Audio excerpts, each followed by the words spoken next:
Hello everybody, welcome to the Impressa channel.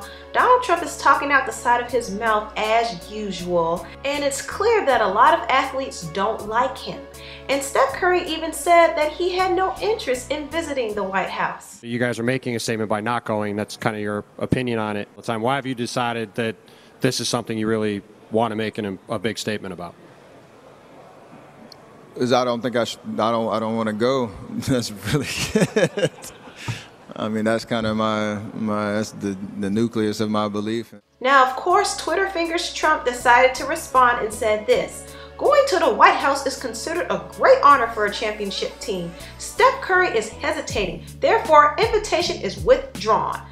Okay, first of all, you can't withdraw an invitation if the person already rejected your invitation. Donnie, just drop your ego, you orange bowl of jello. Steph Curry doesn't like you. He doesn't want to be your friend. And you would think he had his orange clammy hands busy in other affairs, like starting wars with North Korea and trying to end all of President Obama's policies. Yeah, you would think he was busy doing that, but instead he wanted to hop on Twitter and cry about how an athlete doesn't want to visit him. You already have Tom Brady. Be satisfied with him. Anyway, Lebron was not here for Donald Trump's response, and he said this: "You bum, Steph Curry already said he ain't going. Therefore, ain't no invite. Going to the White House was a great honor until you showed up." I love LeBron. Reggie Bush chimed in and said, "It's like that little rich spoiled kid saying you can't play with his toys because you beat him at kickball on the playground. Don Tard." And Chris Paul said this: "With everything that's going on in our country, why are you focused on who's kneeling and visiting the White House? Stay in your lane." Now, Orange Donnie Trump even stirred up some more controversy by criticizing Colin Kaepernick for kneeling during the National Anthem. And Colin Kaepernick has been doing this as a silent protest against the injustices that has been going on in America, including police brutality and racism. However, Donald Trump had a few disrespectful words for Colin Kaepernick. Wouldn't you love to see one of these NFL owners, when somebody disrespects our flag, to say, "Get that son of a bitch off the field right now, out, he's fired.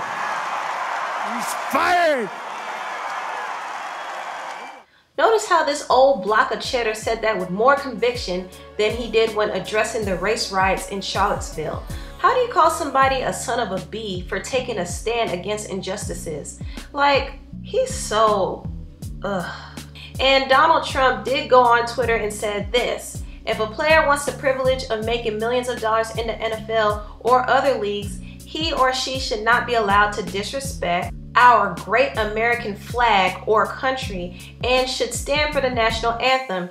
If not, you're fired. Find something else to do." Well, first of all, Cheeto head, you can't fire anybody because you're not an owner of any of these football organizations. Plus, these football players are putting themselves through a lot of rigorous physical activity. So they're not getting paid millions for nothing, because if it wasn't for these players or their talent, none of these NFL organizations would be making money and millions of Americans wouldn't have anything entertaining to watch.